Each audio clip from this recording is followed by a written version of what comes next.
This is Dr. Otto Janke for the Empire Longevity Podcast. You know, we've brought you some of the biggest leaders in people who push your longevity. They do it with science, they do it with technologies, and we're starting a whole new section of Empire Longevity. We're talking to the people who are living longevity. This person I've known for a long time. I don't even know how long we've known each other. But this is Angie Carpenter.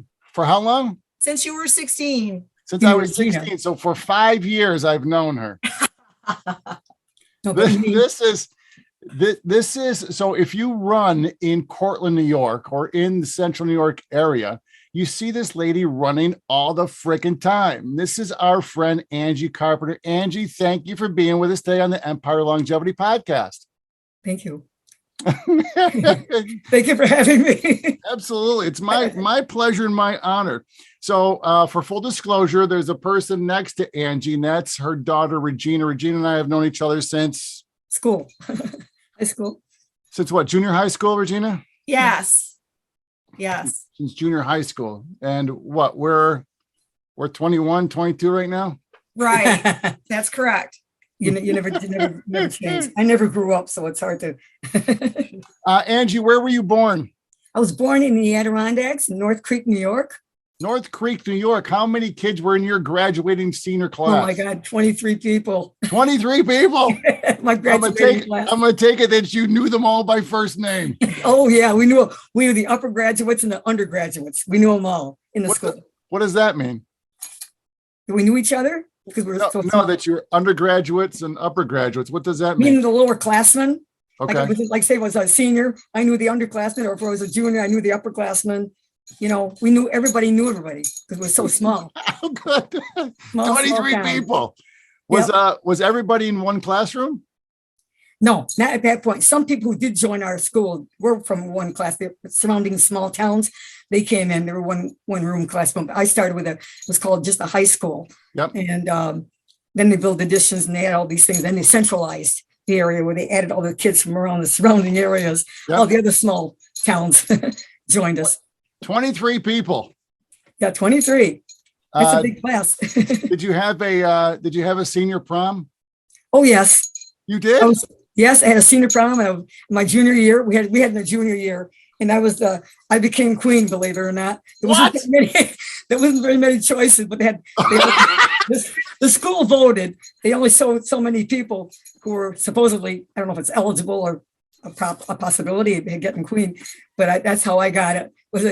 They all voted me to be queen. So your awards started pretty early on then. Pretty much. Well, I was also a cheerleader in high school, so you always get those awards, cheerleading, and things like that. Our school was very limited. It was a men's world only. Yep. The girls did not have sports, so we only had gym, and that's what we did. We played. The girls, in those days, you became a cheerleader. That was this big thing. Right. Otherwise, it was basketball for the men, and everything was a man's world in those days. And the women we weren't competing with other schools or anything like that for a long time. It took a while for the women to really be organized in that area. Absolutely. Accomplishments. What, you don't mind me asking, what was the health of your parents and your siblings?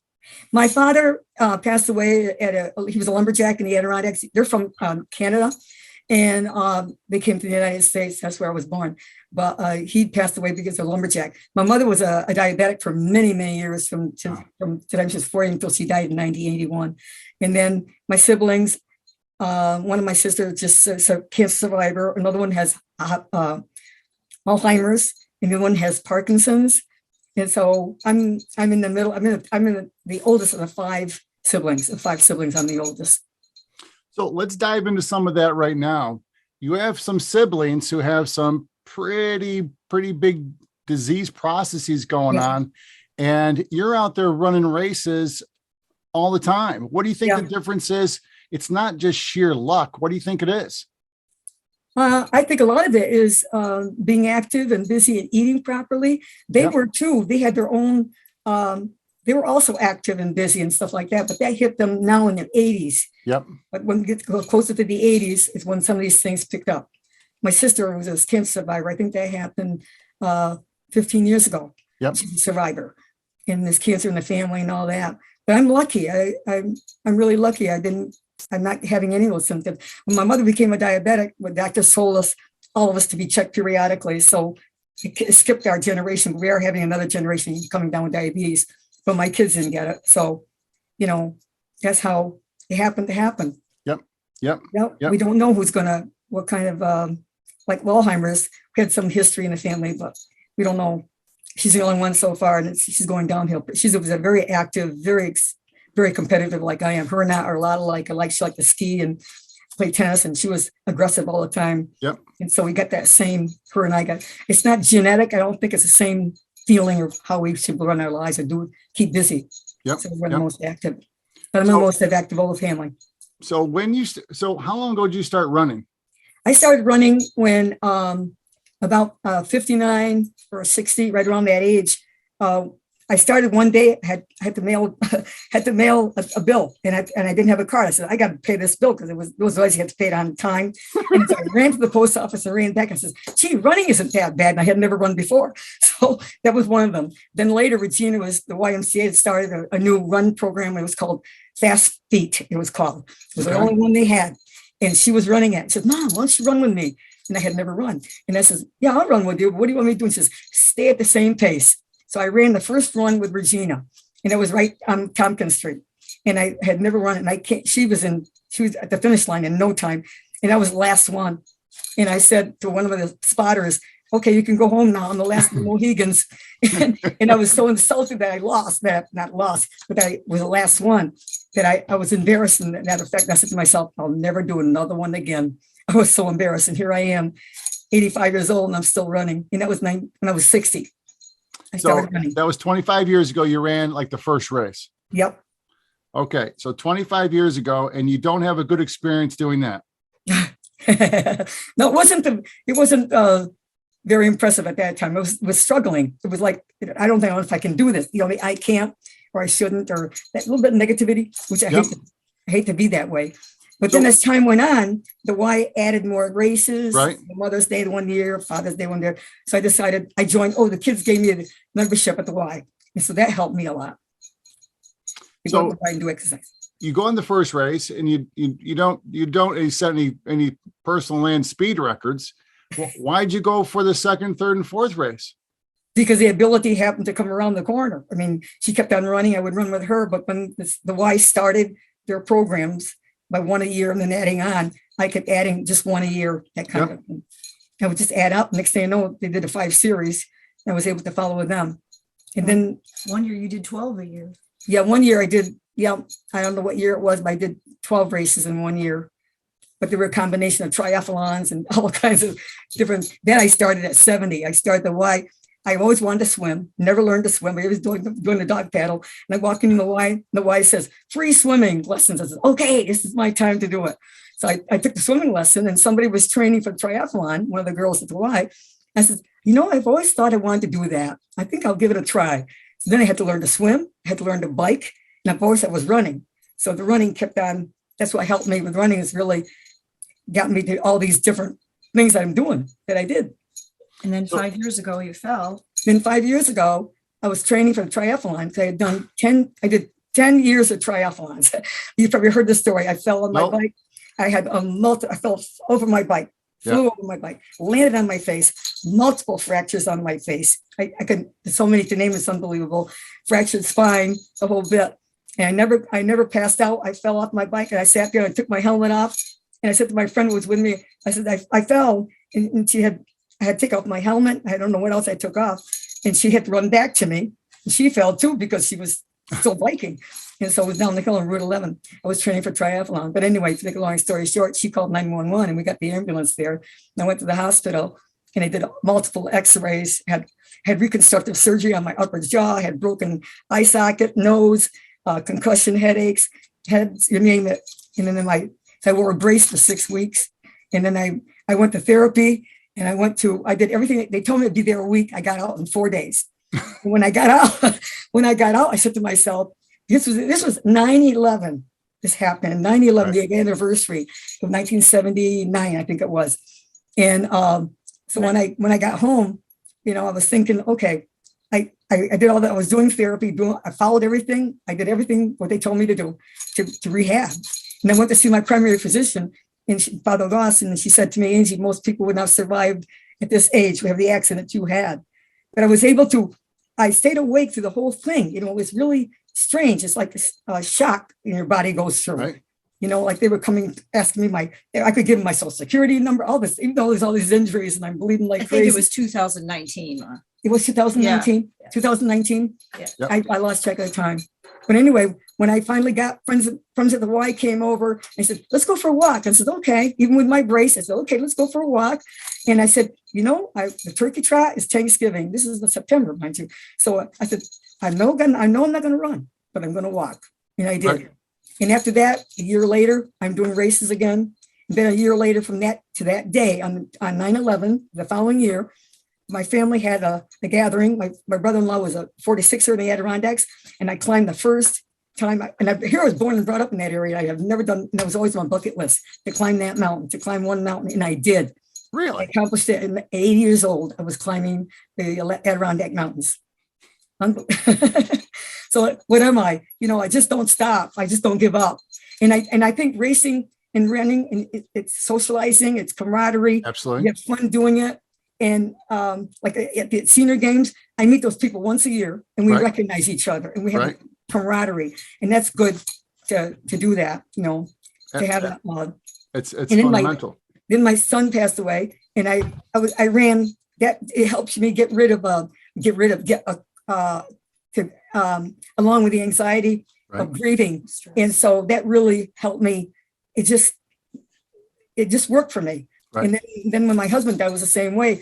I gave up the Y for the reason of taking care of him because he had cancer. Right. And after he passed away, there's all kinds of things. And my daughter said to me, Regina said to me, Mom, go back to the Y. And that was the best thing I could have done, because that is when I really started doing the triathlons, swimming, and doing different things in my life. But running was a major step as it goes on, that these things happen in my life and how I was able to accomplish it. So you're up in the Adirondacks. There's lakes all over the place, and you weren't a swimmer while you were a kid? Oh, yeah, in the river, in Yeah. ponds. We didn't have pools. I mean, this is way back before World War II, right around World War II time, too. The 40s and the 50s.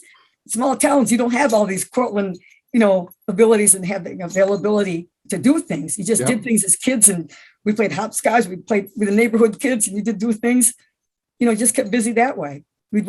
Of course, we were skating in the wintertime, skating and sledding and some skiing. Yep. And so, yeah, I learned to do a dog paddle on one of the lakes up in the Adirondacks. That's how I learned to do a dog paddle. That's all I knew how to do. Do it. But to do a triathlon, you can't do the dog paddle. So I had to learn to do the breaststroke. I still swim today, a couple of days a week. Who'd you learn to swim from? YMCA. Yep. Yeah, they had the free class.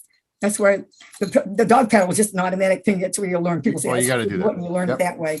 But I had to learn it. I learned all the strokes, and I stuck to the breaststroke.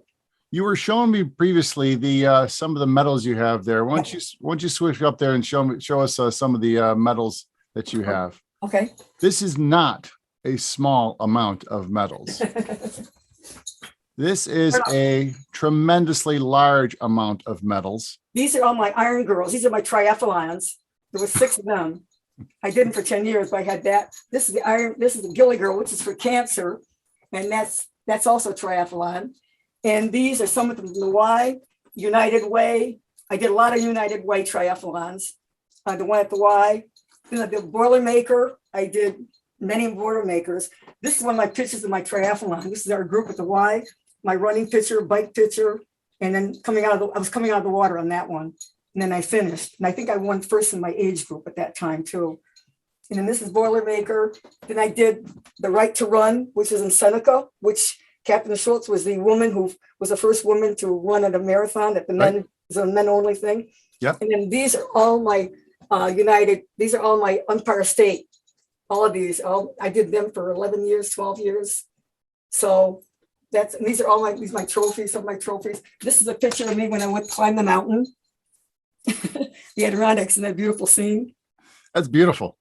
And then, so you get all these awards and stuff like that. So, and then during COVID, we had to stop. We couldn't exercise anymore. So thank goodness we had a treadmill, and I was able to I still kept on exercising during COVID. I made a quilt. I made albums for my family. I had to keep busy, during COVID. So I didn't stop. Everything else closed, but I didn't Right. close. But we did a New York rant and New York, what was it called? New York. The Empire State. Empire Senior State. Games. No, this one was like a New York. It was like Oh, it was the New York run across the state. run across Oh, the sure. state during COVID. So we did that from May until September. And you Wow. accumulate 500 miles. How fun was that? Between Buffalo and Albany. Yeah, it was a virtual. It was a virtual. It was. No. You You know, kept track. you calculate your miles. Right. You calculate your miles. Right. So we did that That's during cool. COVID. Very, very cool. Yeah. Hey, Regina, how does it feel that your mom has a bigger awards chest than you do? What's that like? It's pretty impressive because my only award is from field hockey when I was in high school. I have to keep up with her, She's my trainer.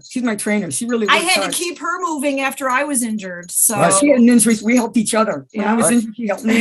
And when she was injured, I helped her. Absolutely. Absolutely inspirational. So Angie, you started off running 25 years. You add on the biking, you add on the swimming, you go in the mountains, you start hiking up there. What's your biggest words of wisdom for the generations that are behind you? Is that you have to think about yourself too. You get to that point where you got to say, okay, what am I going to do in my life too? Right. And I know things happen sometimes without planning, but do the best you can and be positive. And I always think family, be with family and friends, socializing, keeping busy, being active as much as you can. Some people come up to me and say, well, isn't that fantastic you're running? But all I do is walk. And I say, oh, walking is great. So anybody can walk.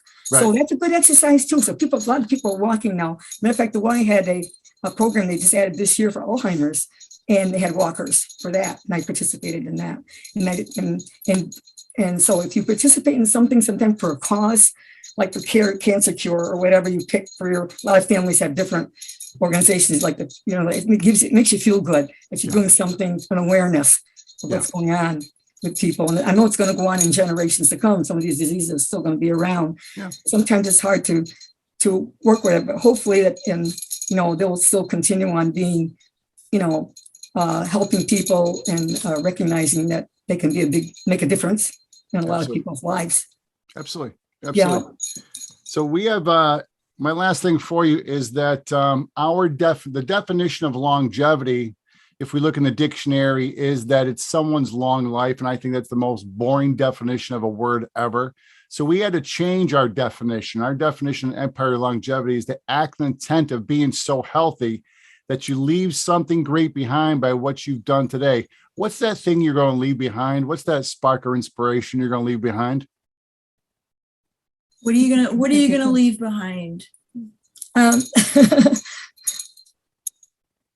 what I've accomplished, it may not be for everybody. Everybody has their own life, their own thing that they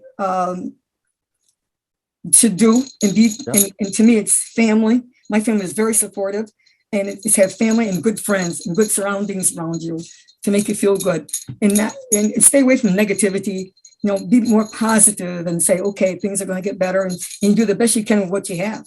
And sometimes we all, like I said, it's not a perfect world, and we all have our ups and downs. Yeah. We all learn to cope with it, and we have our own way of coping with it. And some people it works, and some people may not. But with me, whatever I did worked for me. And awesome. Absolutely awesome. Our guest today has been Angie Carpenter, the running woman. She is the running woman. I was going to show you a few of my medals, but it would take about 4 seconds, and yours is tremendously better than mine could ever be. Angie, I appreciate your time, your love, your expertise. I hope to see you around town a little bit. Regina, thank you so much for setting this all up. I'm going to try to do your race too, the race that we have. Yours is in August, September. Yours is in September, I think. Well, we've also started in my office. We started the Cortland Walking Club. Okay, and, good. So we walk at least once a month, sometimes twice a month. We go anywhere around here. Yep. Sometimes we do outdoors. We have the most beautiful outdoors here. Sometimes we do historical walks. Sometimes we do Good. industrial walks. In the middle of winter time, That's good. we don't have to go inside buildings and walk there. That's good. I know. Absolutely.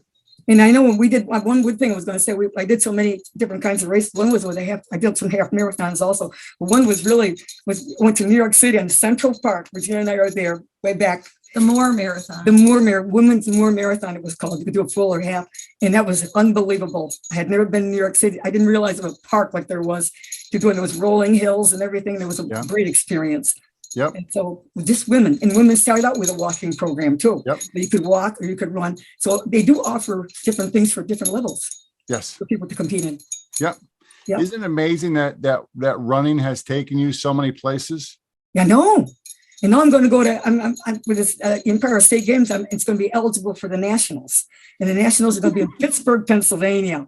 So that's my bucket list. Next year on the 23rd, I don't know what month it is, but probably July of 2023. And it's closest. I've been eligible many times, but it was Albuquerque, New Mexico. It was out of the area, too far away. Yep. And this time, Virginia said, Mom, it's doable. We can drive down there. So that's my goal. That's my bucket list for next year. My goal. So we're looking at, I'm going to write this down. 2023 Senior Championships. We are going to keep up with you and keep a tab on you to make sure we follow you through there. Then we're going to make sure games, I've talked to people who've done the senior games and people from all over the United States and Canada with my age group. So you can imagine, I only had one in mind this past in Cortland, but now there's going to be many. Yep. I don't know if you know Dan McNeil, but he's done it many times for swimming. He's a master. But he said he only came in down below the line, not up the top three, but I don't care. I just want that experience to be with people my age and say I did it. And that's the important thing. 5K and 10K. So that's my goal. Absolutely. That's my new bucket list, my goal for next year. We're going to keep an eye on you. And this time next year, we're going to make sure we follow you through and we're going to follow up with you. And maybe we're going to get a t-shirt that says Angie kicks ass. That'd be great. That would be great. You never know. No, we're going to get you a t-shirt that says, on the back of it says, yes, you are in second place. That's Angie, right. Angie, I appreciate your time, your love, your expertise, and I love that you keep on running, woman. I love that. I love that. I love that. I can't give it up. I just cannot give it up. It's in my system. It's in my genes. It's in not my genes, but my feeling of life. Absolutely. You're an inspiration, not for us, but also for many generations to come, and especially young women who think that they are limited by anything. And I did meet somebody that's not true. After this Empire State, one more thing at the Y, and this lady said she followed me too, and a person I don't even know. We said after they saw she took a lot of pictures, and she showed it to somebody that she knew, and they stopped running 2 years ago, and now because of what I've accomplished, they're going to start running again. Oh. So that was an inspiration for a lot of people who saw the picture in the article that was in this past week. So that's good too. That is phenomenal. That's phenomenal. Okay. Angie, appreciate your time and your expertise, your love. Thank you for having me. Take care. Nice seeing you. Oh, now I have to go out and get more medals. Bye, guys. Bye. Take care. Bye. Thank you so much. I appreciate it.